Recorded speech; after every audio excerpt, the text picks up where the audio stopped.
Hello, everybody, and welcome back to this psychedelic colloquium. It's very busy today, unusually busy. Must be a popular talk, I guess. Yeah,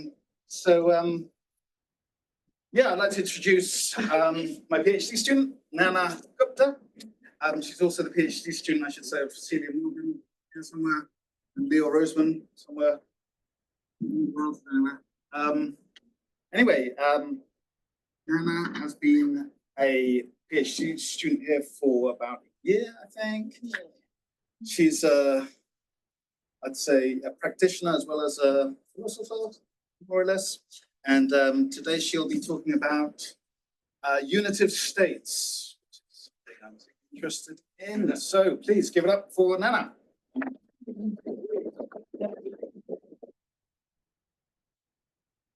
Thank you. Can everyone hear me? So I just want to say that I'm going to do this presentation in a slightly different way than usual, which means that I'm going to come to you as a scholar practitioner. So what that means is that I am researching unitive states in an academic way, but I'm also practicing. So I'm a lineage holder from Tibetan Buddhism in Buddhist Tantra. And what that means is that everything that I've learned, I've directly experienced. So whatever I tell you or teach you, or I am here with you, I'm also a meditation teacher, so I will have to transmit it very clearly and simply as well. So it's a very good dichotomy to have to see how this works. So it's going to be a few meditations, but also presentation. Presentation, meditation, that's how it's going to go. So we're going to start with settling down. And everybody please be comfortable, but try to keep your spine a bit straight.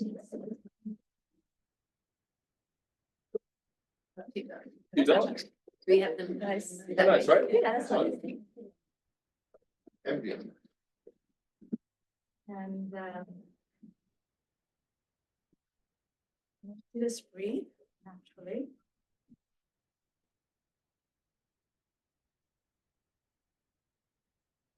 So when you start from your head, so relax your head,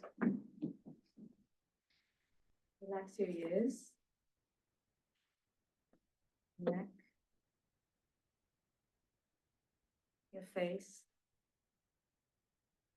your jaw muscles, go down to your chest, relax your arms.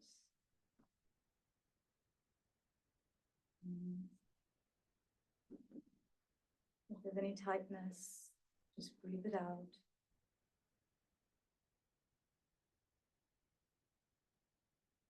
Relax your belly.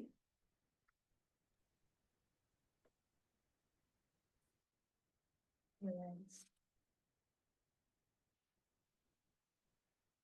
And your feet.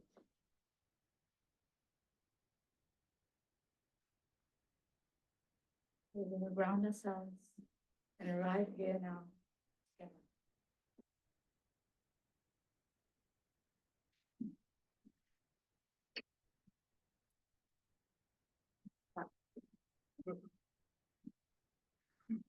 Together.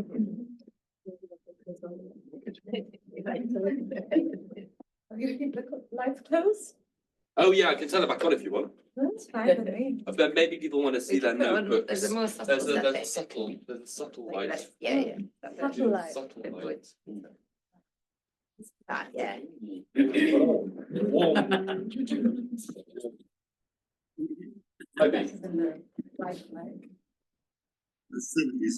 That's it. So, So my first question is, how many of you, I'm not meditating, how many of you have never meditated in your life? Is there anyone here, please raise your hands if you have never meditated. One person. Hello. Okay, so, and any of you have any regular meditation practices every day? Quite a lot of you. Daily meditation. All right, not bad. Any of you are in the Mahayana or the Tibetan lineage?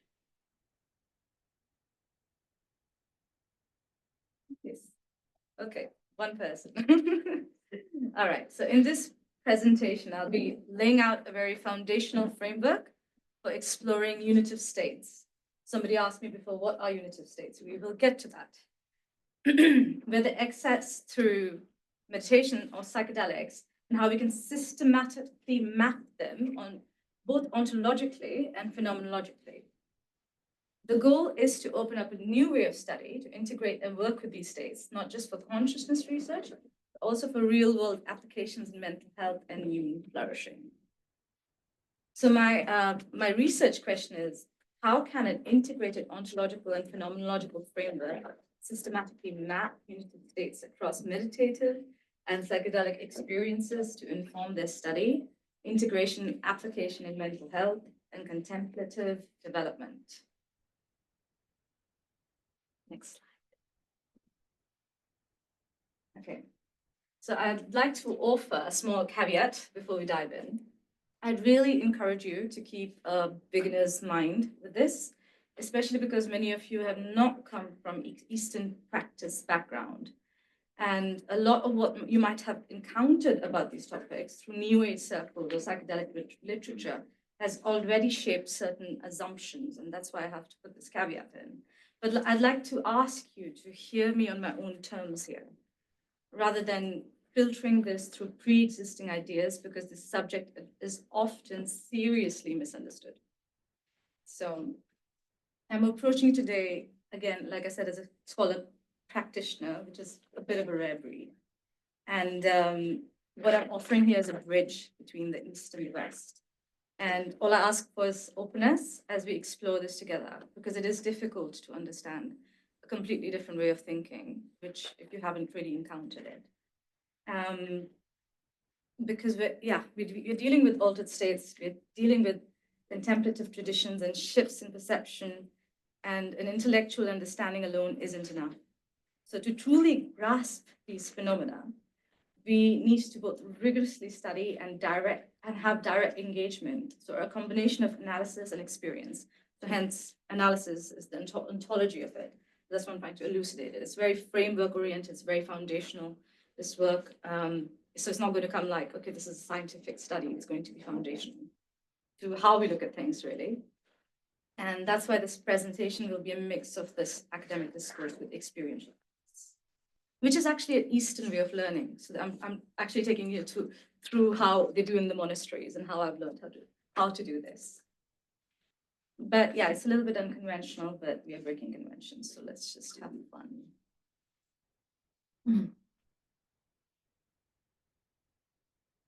Okay, so what are unitive states? Have you ever had a moment where you felt completely connected to everything? Maybe in deep meditation or a psychedelic journey, or even just staring at the ocean, where the boundaries of you seem to dissolve. So that's like what we call a unitive state. So they're profound experiences marked by a sense of oneness and a dissolution of self-boundaries. So William James described them as moments when we can become one with the absolute, which is very interesting. So that's a very good description of it. So these are unitive states. And while they've been described in mystical traditions for many times, I mean, you've heard of them everywhere. Everybody's had mystical experiences and these kind of moments. We still don't have a clear framework for understanding what they are, where they come from, how are they. So in this presentation, I'll explore how we can systematically map these states, what they are, both ontologically, which is, ontology is the study of being, and phenomenologically, the study of experience, to better understand consciousness and really dig into their mental health applications. And what if these experiences are not just fleeting moments, but something we can actually work with and have in an everyday experience? So these are the questions I'm working with. So in ordinary consciousness, individuals typically perceive themselves as subject, your person, as distinct from an external world, the object. So reflecting a dualistic understanding. So this is called dualism. It's a metaphysical position. So, however, unitive states, often described as a typical mystical or non-ordinary state of consciousness, disrupt this subject-object divide, leading to an experience of interconnectedness, or what we call oceanic boundlessness. So the dissolution of self-boundaries has been referred to as an oceanic feeling, a term coined by Roman Rollin, following the Western philosopher Spinoza, to describe a profound sense of unity with the universe. Unitive states are closely linked to phenomena such as the overview effect. You know, if you're like this astronaut who goes up into in space and looks back, and he says that he looks at the Earth and he goes like, wow, this is one big whole thing. That's an overview phenomenon.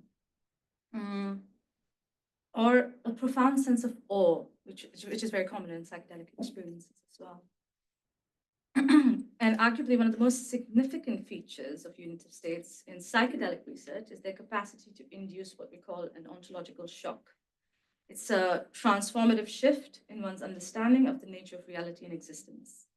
And this shift occurs when individuals confront a radically altered perception of existence, transforming the worldview in lasting ways. And this ontological shock can catalyze significant personal transformations, leading to enduring changes in perceptions, value, and behaviors, and one's metaphysics, actually, which is interesting.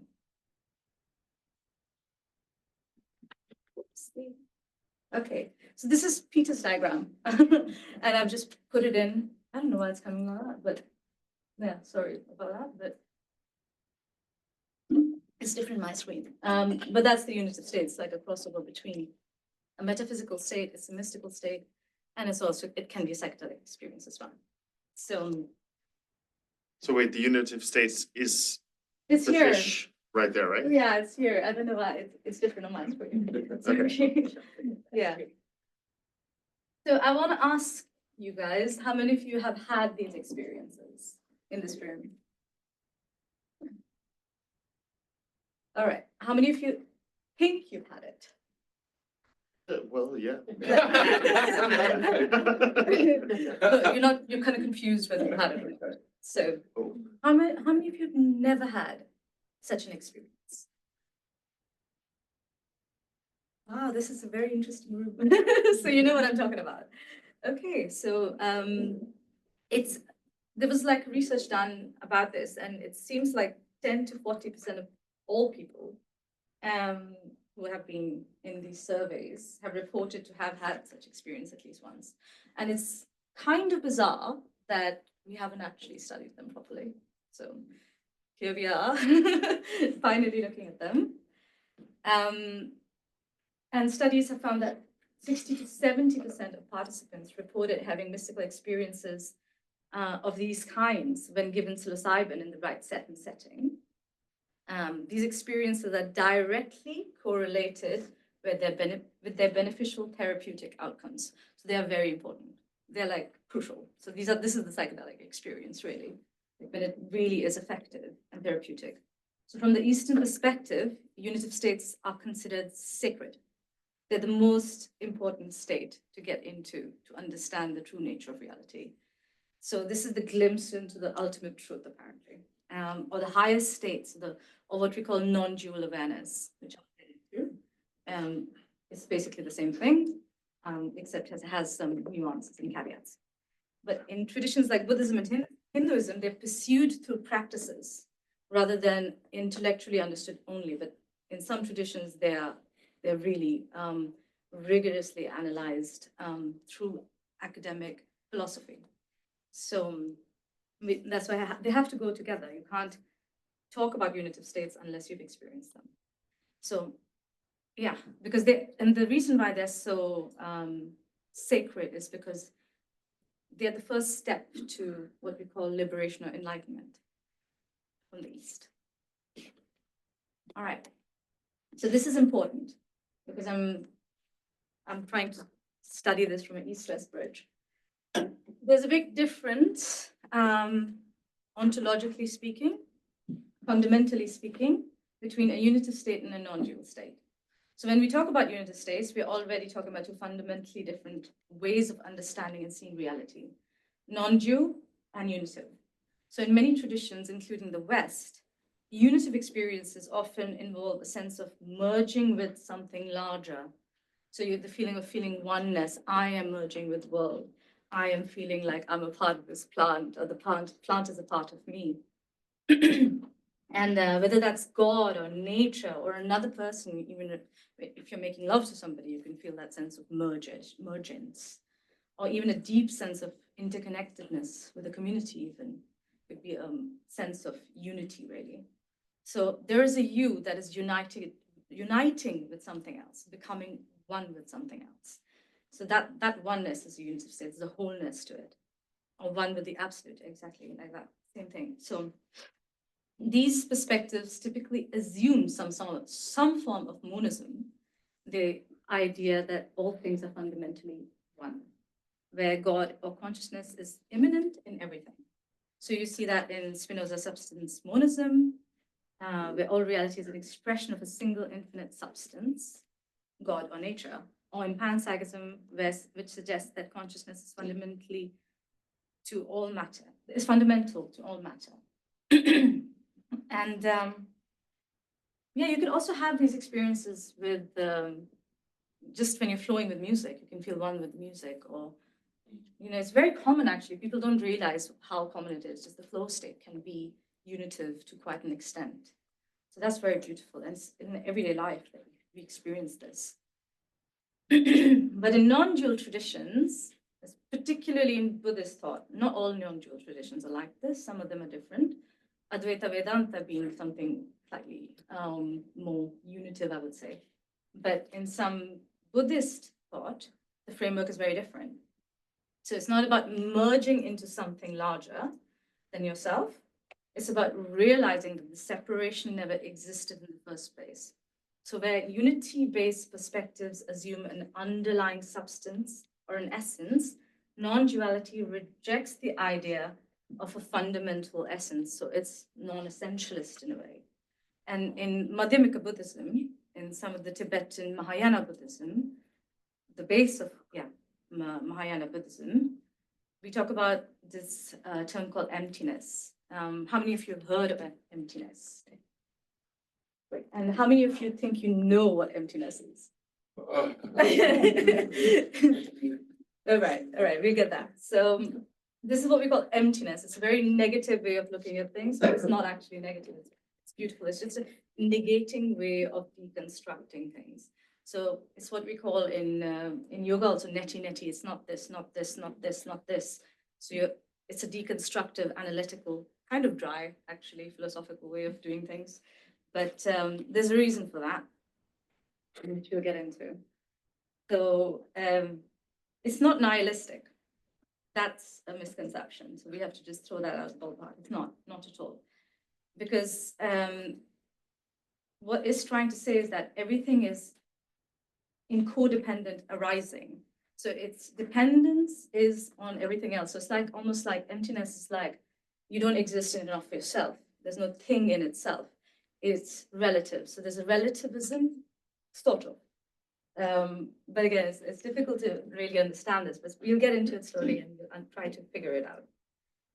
So the self is not dissolved into something greater. It is revealed as never having been independently real in the first place. That's why we have such a thing called ego dissolution. So just to put some logic on this, very basic common sense logic. If the self was inherently existent, then we wouldn't have an ego dissolution in the first place. So in that sense, you could say that the self is perhaps a little bit fluid. It's dependent on maybe our relationships, maybe our conditioning. So there's this self referential narrative that comes, which we'll also get into. So in this view, awareness or these states aren't something you acquire. It's not something you can cultivate. It's simply what remains when grasping at identity ceases. So your identity with yourself, your self-referential narrative. So that's why non-dual tradition often describe reality in a negative term, not because they reject reality, but because they deconstruct the mental constructs that prevent us from directly perceiving what is. So it's like cleaning up a window so you can see things clearly. All right. Okay, So a key goal of meditation and the system of awakening, which is Buddhism, it's a system of awakening. It's not a religion, as saying it is basically reducing self-referential thinking. It's also a central effect of psychedelics to reduce self-referential thinking. So what is self-referential thinking? It's the thinking of me, this is my narrative, this is where I come from, this is my political affiliation, this is my story, this is my nationality, this is my name, this is my cause. Like also, like I am a PhD student here, or like anything, I'm a researcher. All these sort of roles we give ourselves. So we have to be, yeah, that's what kind of disrupts both with psychedelics and meditation. But interestingly, I think the key point over here is that psychedelics trigger this experience, but meditation cultivates this sense of, it works towards, it causes. It's a causality. It's basically a learning, a training to get into reduced self-referential thinking. So that's why it's so important to put these fields together, because they're going towards the same goal in some way. Or there's not a goal with psychedelics that just happens. It's a occurrence almost. So neuroscience refers to this as the default mode network. I think many of you know over here psychedelic research, but who don't know, the system is responsible, the neurobiological system is responsible for our sense of self, our personal identity, and our autobiographical thought, this self-referential thinking. It's very important to really drill that, because it's all about that really at the end of the day. So when this network deactivates, whether through deep meditation or psychedelic substances, there's a profound shift in perception. People frequently report experiences of these unitive states or non-dual experiences. So from a Buddhist perspective, why is this so important? It's important because in Buddhism, we know that all suffering actually is dukkha. Dukkha is like, it doesn't actually translate to suffering. It translates to a feeling of unease, that feeling of the void, like when you're sitting there and you feel uneasy. So it's like an existential angst that you have, which you try to get rid of by escaping in any way, addictions, everything comes from there, that you don't want to, you want to avoid the void in a way. So that's what you're trying to do, you're avoiding it. So this is something we all feel. It's always a sense of like something's not right. So that something's not right, that's dukkha, that unease, which is the root. So the root cause of this dukkha is basically, like, if you really want to get an essence of what Buddhism is trying to say, is self-referential thinking. So that's interesting. So this thrownness in the world is where a lot of existential thought as well comes from this. So it's fundamentally linked to our attachment to this fixed self as well. I have to look at it from a fixed self perspective. So the more we grasp at this, cling on to this enduring I, or my narrative, the more psychological tension we create. So now, as I mentioned earlier, the intensity of this self-dissolution, particularly in psychedelic therapy, is closely connected with its therapeutic benefits. Now, research indicates that the more profound the psychedelic experience, the greater the long-term psychological improvements as well. So this is why psychedelic studies are increasingly focused on this self-transcendence as well, not just an interesting side effect, but a true mechanism for healing. Now from,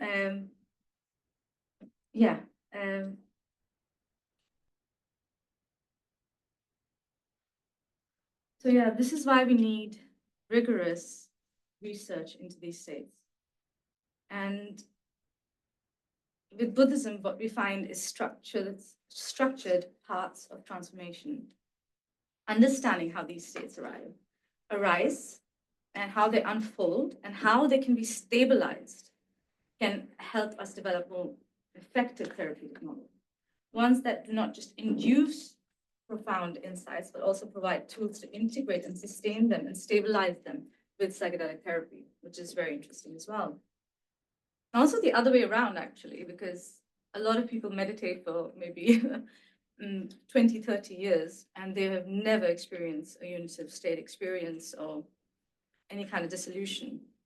So on the other hand as well, it will help people who are trying to break through with their meditation. Psychedelics can be that trigger as well.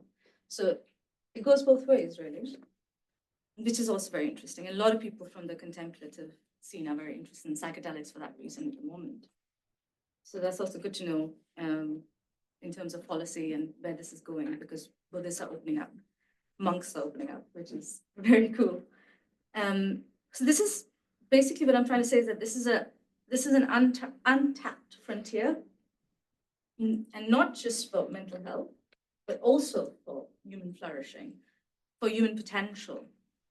And by bridging these Buddhist contemplative frameworks, which can actually stabilize these experiences, bring them into everyday life, and then you combine them with cutting-edge psychedelic research, we have the potential to revolutionize our understanding of consciousness, suffering, and the very nature of selfhood itself.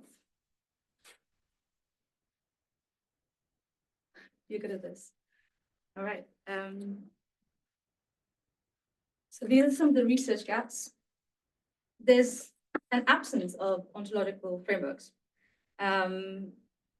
Firstly, so both advanced meditation practices, not the beginner levels, but the advanced ones, and psychedelics both involve ontological shifts. But cognitive science hasn't fully caught up yet. In meditation, especially in traditions like Madhyamika, Mahamudra, and Dzogchen, which are like more advanced levels of non-dual practices, practitioners experience states of non-duality, emptiness, and this deconstruction of the self. And psychedelics, on the other hand, induce these ontological shocks, which we need to grapple with. And that's why we need this kind of framework to understand what's actually happening. For example, like Chris Timmerman was here a couple of months ago, and he pointed out in his talk in October, one of the biggest tensions in psychedelic research is a metaphysical one, which is interesting, isn't it? So, secondly, we know that these states have massive therapeutic potential. There's strong evidence that deep meditation and psychedelic-induced unitive states support mental health. But there's the issue, there's no clinical framework for reliably and predictably re-inducing them and stabilizing these states in therapy. It's also a very different experience when you've had this kind of unitive experience with psychedelics. The meditations are going to be very different, which haven't been created yet, because it's never happened in the past that you work with psychedelics and then you have to create a specific meditation for that. So that's also interesting. And from these ontological frameworks and phenomenological frameworks, we can create that, because in Buddhism, you can predictably induce these states, which is also very interesting. So on a daily basis.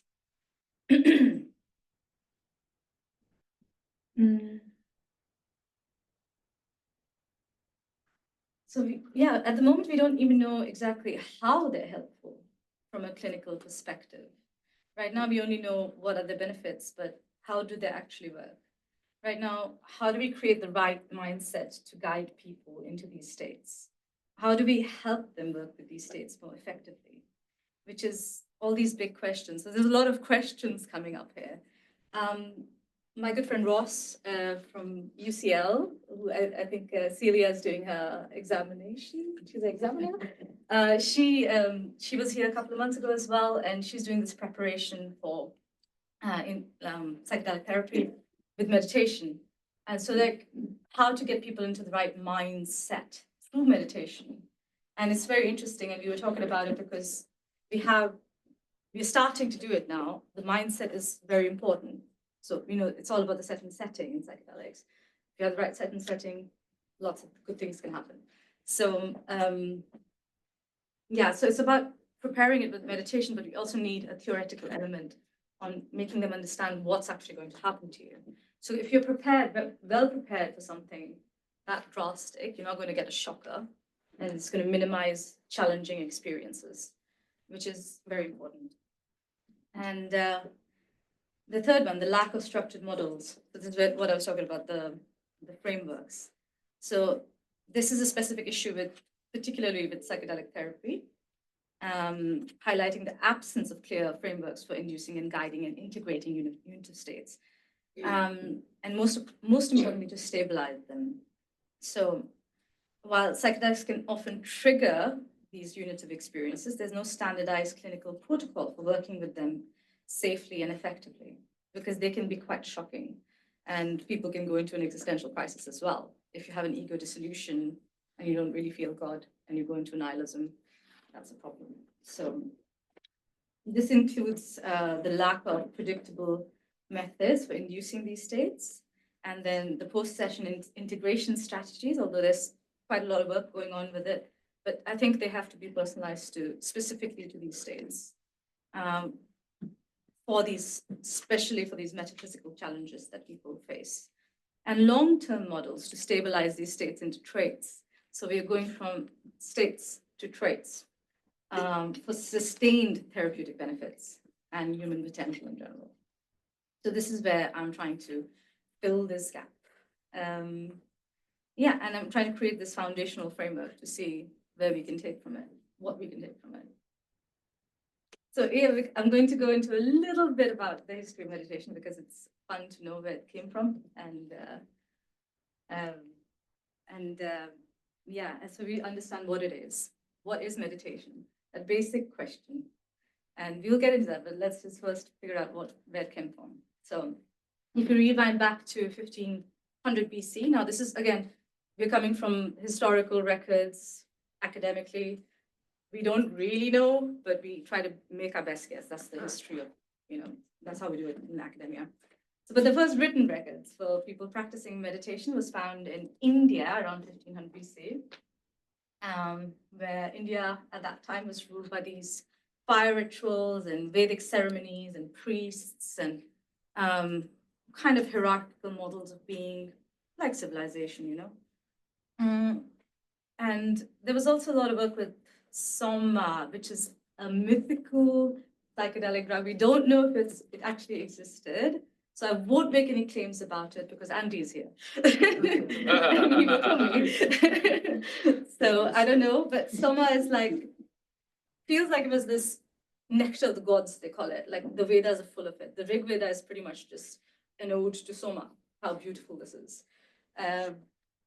So there was a lot of stuff going on, but one thing I can tell you for sure that people are practicing with psychedelics in India. They still do it in modern age with datura, with cannabis, many different psychedelics. But some of them I have never even heard of what they are, but it's interesting. It's something an anthropologist could go and study. There's a lot of stuff happening down there, which I have no idea about. And they won't tell you unless you know them, so you have to keep info. So, but also I just have to mention, in Buddhist Tantra as well, people use psychedelics, but we don't talk about what people do in Tantra because it's esoteric and you take vows not to talk about it. It's secret. So you have to be initiated if you want to go all the way up and find out what it is. And it takes many, many years. But it's a dedication to life. So it is, but it's got a history with it. You wouldn't have the Vedas written without Soma, whatever that is. But it's intrigued us. So what happened was that a group of seekers, or shramanas, they're called. Shramanas means seekers. They started walking away from society. Basically, they dropped out of society, literally. They left their villages, their families, and their obligations. And they were like wanderers, ascetics, and rebels. And this was the first time people went out there and just kind of sat there, stared at the walls, did some weird positions, and started to explore what it is. What is truth, What's actually going on over here? Because we don't want to be a part of this. This is weird. So we need to figure out what the truth is. Proper truth seekers, proper dropouts, really. Interestingly. So these shramanas were pretty intense people. They went into forests and caves and mountains and lived off nothing. They fasted for days. Breathing in ways to sustain themselves. You've all heard of them, you come from the 60s, that happened. So some may have experimented with substances, like I said. But mostly also what's interesting is that they started forming these communities called ashrams. Ashrams meaning coming together of the shramanas. You must have heard of Indian ashrams. So monasteries started from there. That's the origin of monasteries, or origin of community building. Kind of what we try to do in Exeter here, a little bit. So yeah, but you know, there were quite a few who realized that you don't need external substances. A little bit divided the waters there to reach higher states, because through stillness, contemplation, and sustained attention, they found a way to crack open reality directly, cutting through the mind itself. So they call it dhyan in the beginning. Dhyan just means deep concentration. It's what you actually, like in Theravada, they call it the jhana states. So that's quite OG meditation, just sitting in pure concentration till everything dissolves into what we call cessation or nirodha, which is, the Sanskrit name for it, absolute cessation. So what happened was that the Buddha came along one day, and there was the Jainists, actually, lots of traditions, deep yogic traditions also came from there. And the Buddha founded Buddhism. And I think what he did was he refined these meditation practices and really brought them into the world. So this is the lineage that we're working with. So you need to know that as well. Actually, it's very important to know this history. And today, a millennia later, we're still studying the very states that were not mapped out through neuroscience, through psychedelics, and contemplative science. So all your mindfulness theory also comes from here. Everything we know about meditation, most of it actually, about 90% of it comes from this history. So if they have always been right, if the mind itself can be trained to shift reality and reach what they call enlightenment or liberation, what does it mean for us today? And what does it mean for psychedelics? So that's interesting. Okay, so where are we now? So in the contemporary world, we are in what we call the third wave of meditation research, really. So the Harvard Advanced Meditations Research Center argues that it's time to study these states rigorously within modern psychiatry. Why? Because understanding them would open up new pathways for mental health, not just in clinical settings for mental health, but for anyone looking to deepen their psychological, emotional resilience and well-being. If these experiences can reshape perspectives, reduce suffering, and enhance emotional health, then surely it is worth investigating with the same seriousness as any other psychological intervention. So here we are at the moment. It just started like a few years ago, our research on advanced meditation practices, which go into these deep nirodha states, which is attention states, like there's nothing there, not even experience in itself. What does that mean? And very interestingly, also these non-dual states, which are, of course, all non-dual. So yeah, so this is where we are. In the beginning, of course, we were doing the therapeutic effects and attention and emotional regulation effects. So this is all what you're experiencing with mindfulness as well. So here we are. Now I'm going to take you to very basic with this psychology, try to draw out some of the essence of it, because a lot of people are not very familiar with it. So the Buddha, so what is Buddhism, right? Start there. The Buddha, originally Siddhartha Gautama, was not a deity. He's not a deity, but his name Buddha is a title. It means the awakened one. It's a title for anyone who's awakened, in a way knows reality, understands these unitive experiences, can go beyond it. While Buddhism has developed culturally, has developed in a cultural and religious aspect over time, across different countries, is the third largest religion, it is not a system of belief. It is a system of awakening. It's a framework for awakening, to get rid of mental suffering, basically. It's to overcome mental suffering. And in the Mahayana tradition, it's not just for personal liberation, but for the benefit of all beings. So we do it for compassion, really. So Buddhism asks you not to accept anything on faith. Your belief system is very secondary. It encourages direct investigation through experience, rational analysis, philosophy, and a dialectical inquiry. In this sense, it's less about adopting a doctrine, but more about a way of being in the world, to really reflect, to really like understand what's actually going on here. But it's a framework to work with it. So it's also telling you that, okay, the root causes of suffering, of this uneasiness, dukkha, is clinging, which is also attachment. This over-identification with the self-referential narrative, the same patterns of thoughts as we discussed earlier. Again, it'll keep coming again and again. This is so key to it. And then it's avoidance or aversion, avoiding our feelings, avoiding the suffering.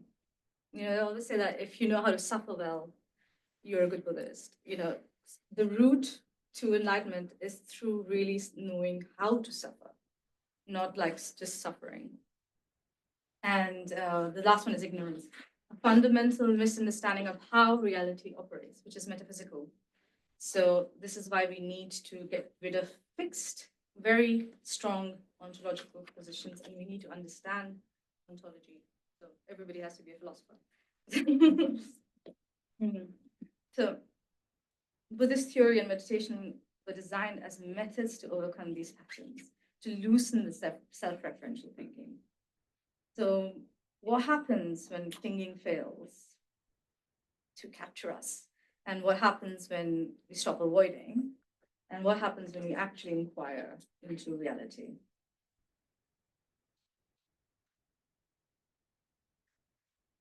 So this is interesting. So meditation means recognition. So this is, I think a lot of people are also confused what is meditation. Meditation is recognition. That's what it is. In Tibetan, the word is gom. Gom means to familiarize yourself, to recognize what's already there.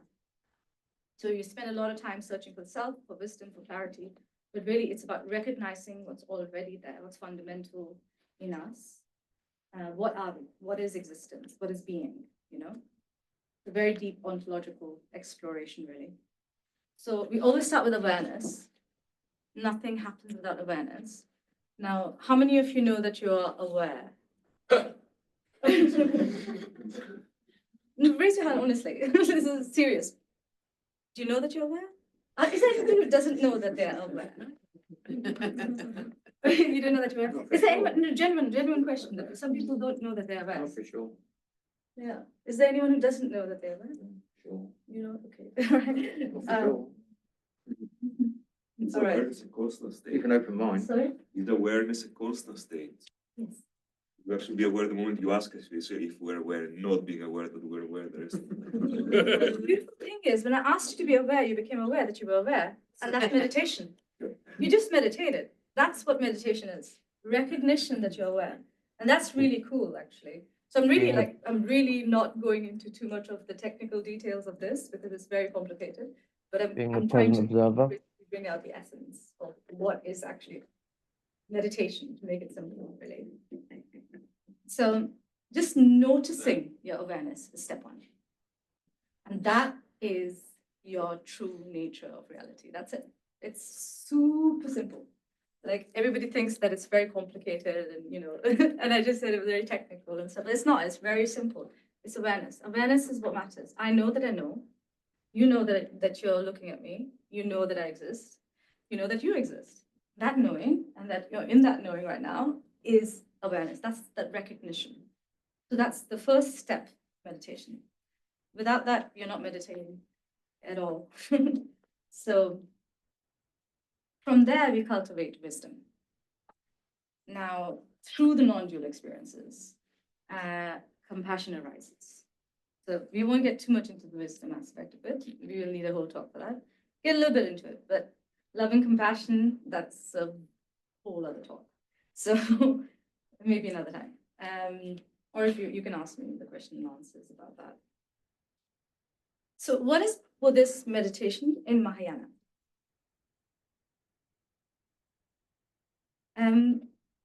One thing I want you to be aware of is that mindfulness is just one of 52 mental factors in Buddhism. And it comes from something called Abhidharma. So it's just one of the 52 states that you can be in as being. So basically, it's a whole thing about being. I want to go a little bit quicker because we're getting out of time. We're running out of time. So let's talk about Mahayana Buddhism. There's two states. There's shamatha and then there's vipassana. Shamatha is the calm, abiding mind.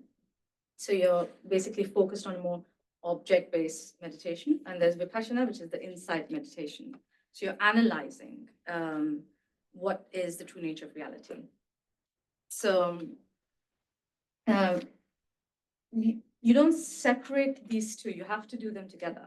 And some of them are object-oriented and some of them are subject-oriented. What that means is that you focus on the dualism between awareness and what's being observed and between yourself and you are then the observer of all things. So which is more subject-oriented. So those are the two basic kinds of meditation you can say. And do you want to test it out? Do you want to do a short shamatha? Yeah? Yeah. This is object-oriented. We're not going to get into the knowledge. You'll slowly. All right.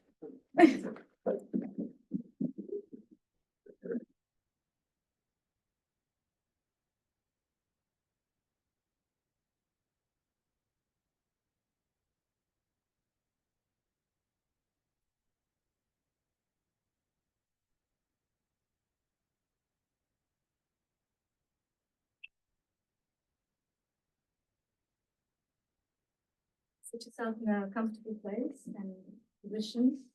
Make sure your back is straight.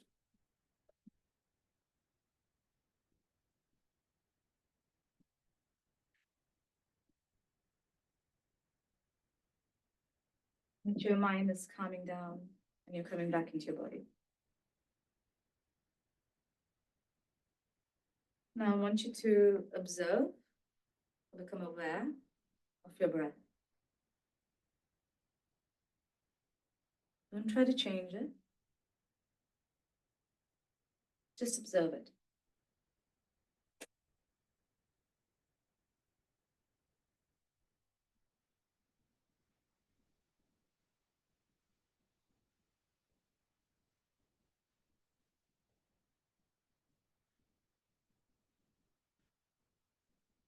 If there are thoughts coming into your mind, don't worry about them. Just let them go. Just focus on the breath. Bring your attention, your awareness, back to the breath.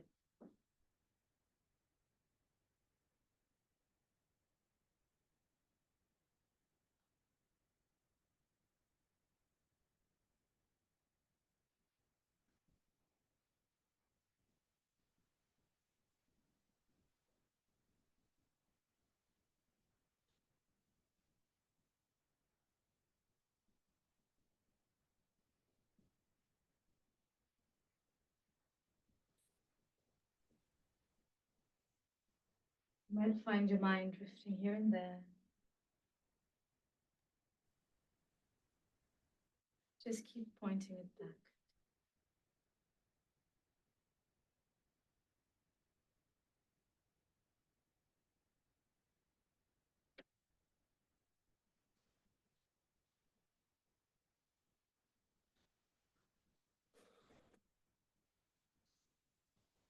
Don't judge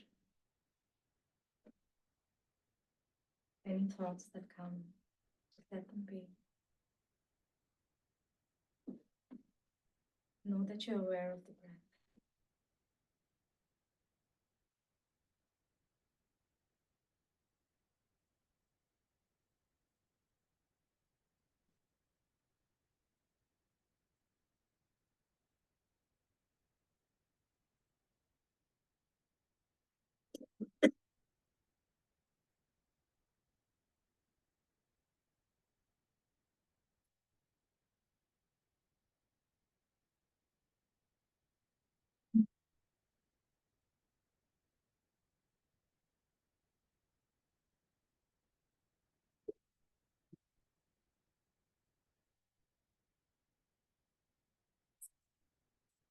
like an Indian here, because I'm going away all the time.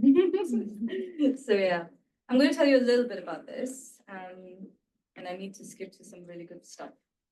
It's not so much more, but it's okay. It's what the Eastern teachers do. They always like take too long. I suppose I'm transmitting some of that energy, and you're like going for a 1 hour lecture, you end up going for 2 hours. Well, at least you weren't half an hour late. You know? Yeah, that's true. In between, bridging the gap. Okay, so I'm working with the Nālandā tradition. What is the Nālandā tradition? I'm very excited about it. Nālandā was a major monastic university in ancient India from the 5th to the 12th century. And it represents one of the most influential and comprehensive systematic studies of non-dualism in world history. And you haven't heard of it. Many people, some people have. Most people haven't heard of it. It was like the Library of Alexandria, and it was burned down by Islamic conquest, and it's horrible. But wonderfully, a lot of the work from there was taken to Tibet, and Tibetans preserved it. So ancient Indian work actually that's what all Tibetan knowledge comes from, Buddhist knowledge in general.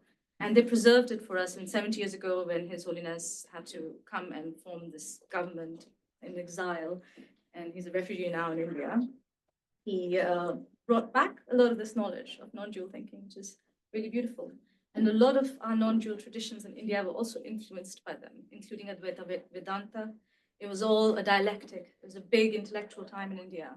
It's all going, it's all sort of this beautiful circulatory history that happened. I want to bring some of that back to the world, so really bringing back some of that wisdom that was systematically thought through. Next slide, please. All right, we're going to do this one. There's been some preference for it, unless someone vetoes it. I'm happy. All right. Can see the screen better. Is this a bit glary? Otherwise, So it's also more vibey.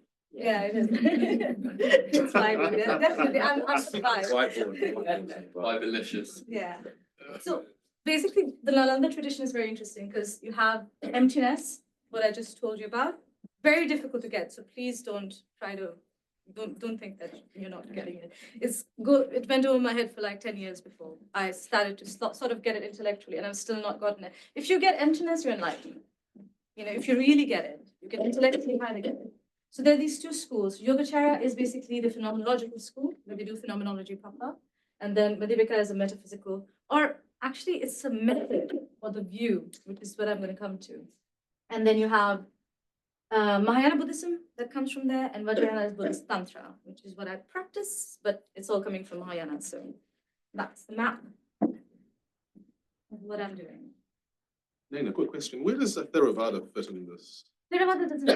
Theravada is deeply influenced by all of this, but again, it's not directly from there. Theravada is from the earlier Buddhist teachings, but it's been, every culture has taken it and made it its own. So many of those teachings, maybe the meditations are quite within the culture, like quite straightforward, but they're not coming from the sort of like whole lineage back.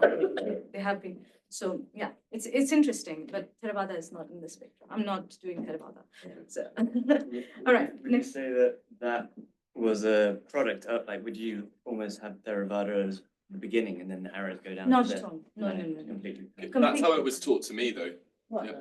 The Theravada is the kind of proto. No, Because that it's was the Pali. Buddhist teaching. The Theravada became Theravada after a while.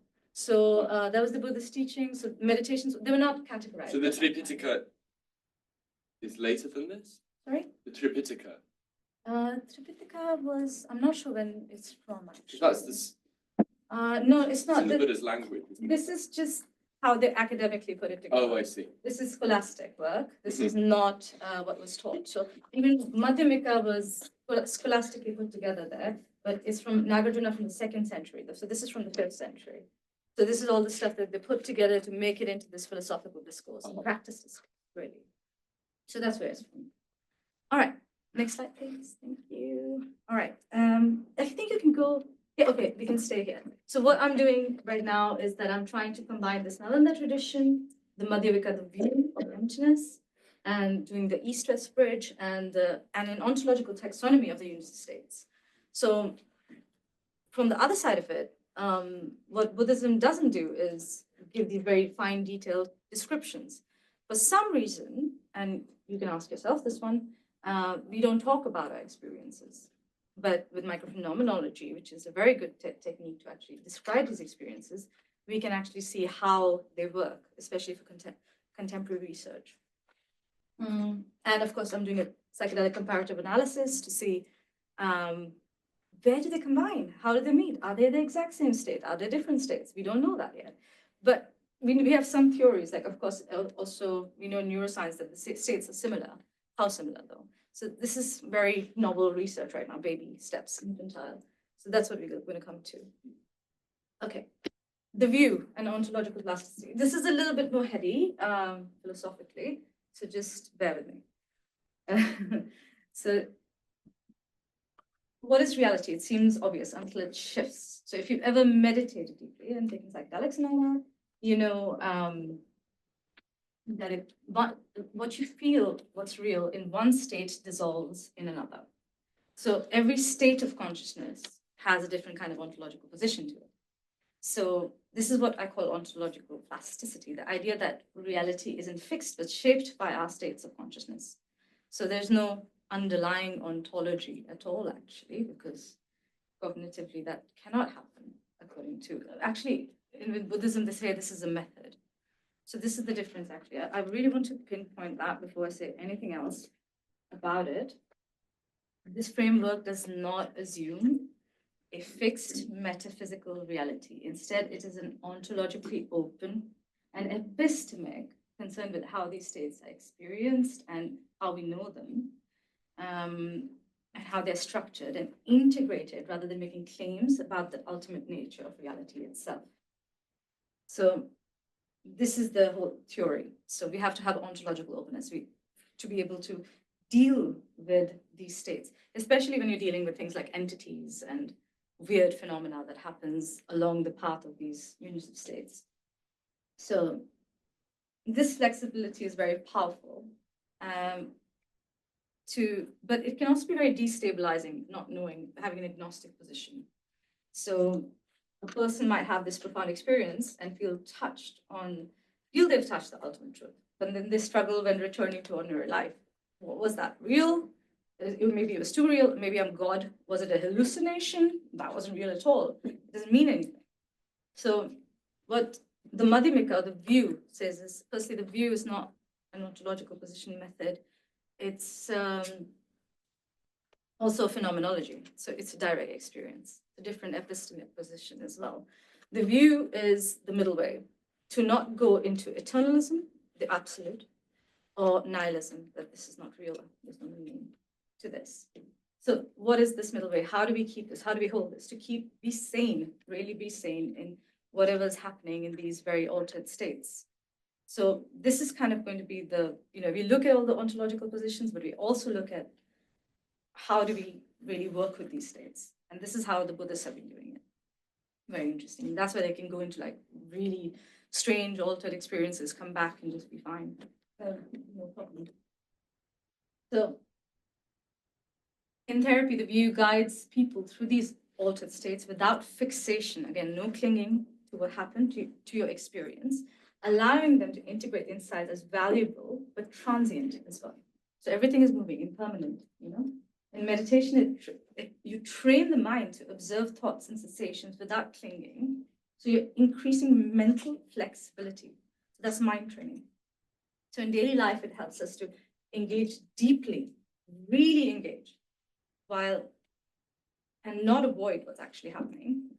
And while avoiding these rigid belief systems or any kind of dogmatic certainty, basically because we're always clinging towards certainty because we don't want to face the void, or we go into existential despair or angst.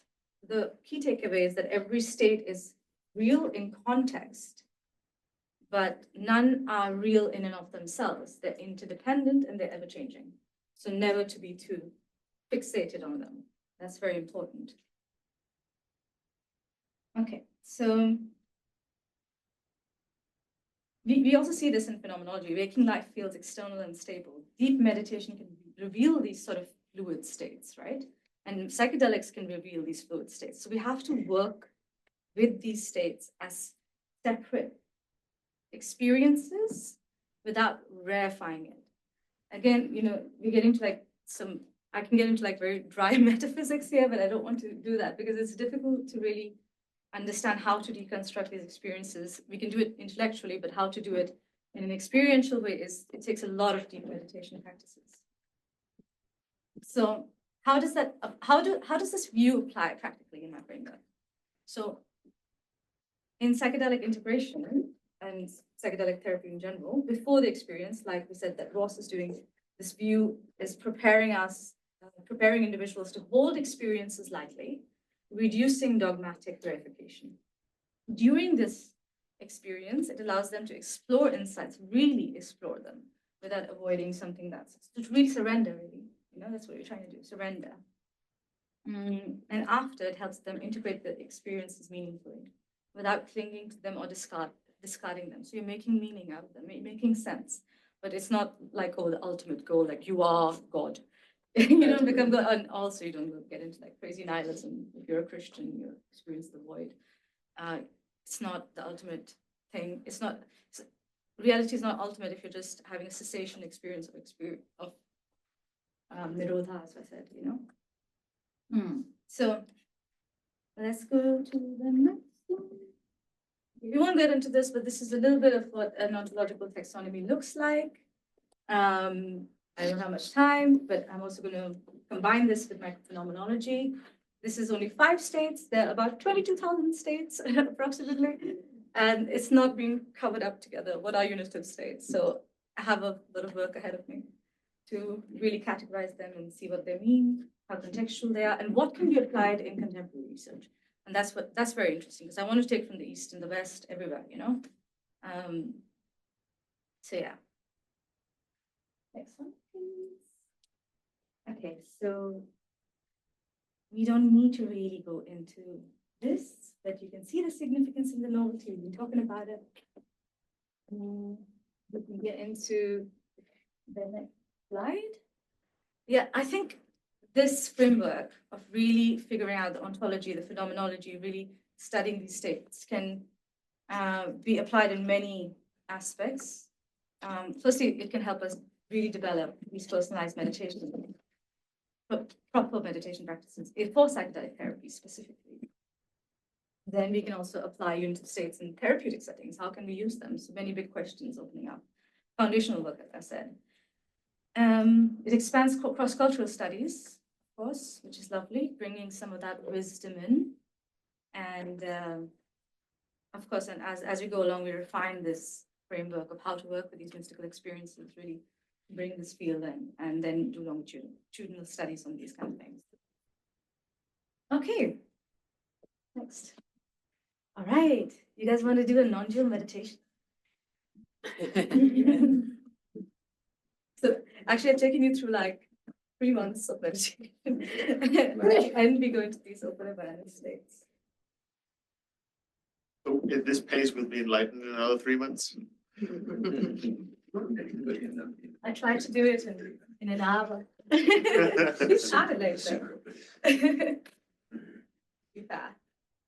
Right. So this one, I want you to keep your eyes open. But I want you to be in a very restful position. Back straight. You can even do this standing. I recommend do this at home lying down. The best way to do this. Lying down. Look at the sky. Back straight. That's the most important thing. Completely relaxed. So if there's anything that's tight in your body, just notice. Do the body scan in your head.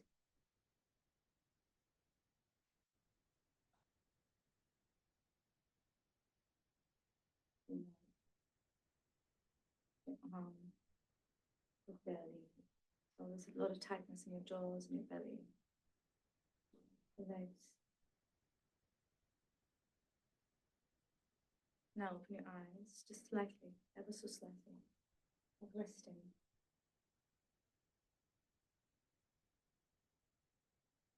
Now become aware.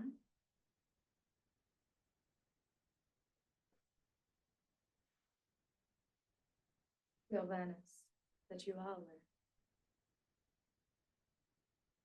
Stay in the knowingness that you are aware.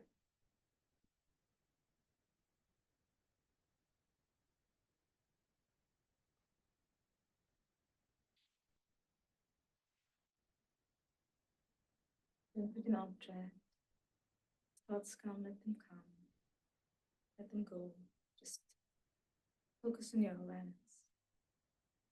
You are just aware, just be aware of everything.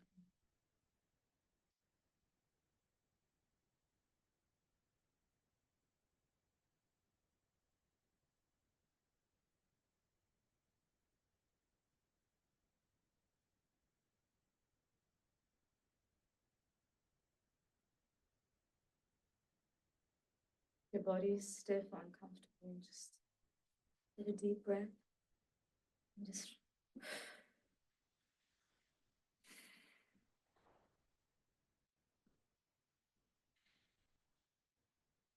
whatever you see in front of you, just know that it's in awareness.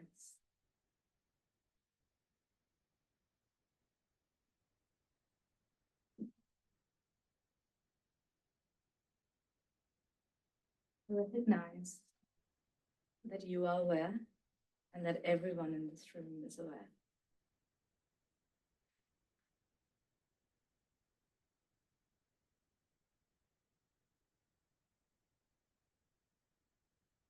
And you share that awareness.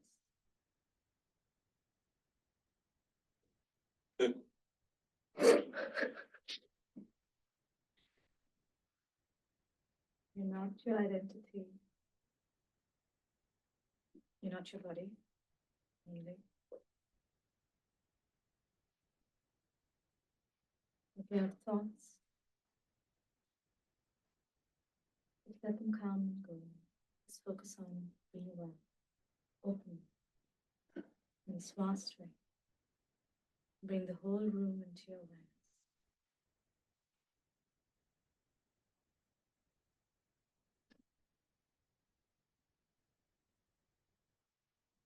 It's our awareness. Now expand your awareness to outside of these walls, the university,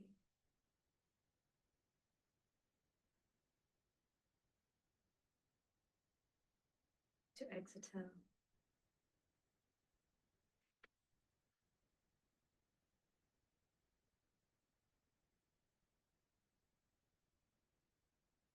to the UK, the whole island.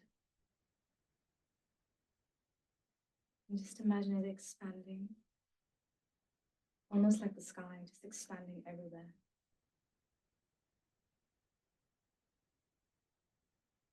All around the world, going through the stars.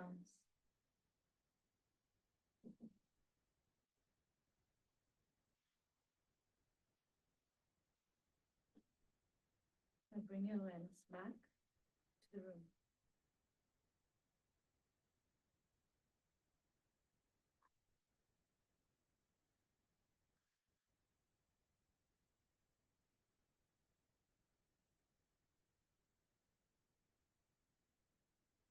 So now, all right, last slide. Thank you very much. That was my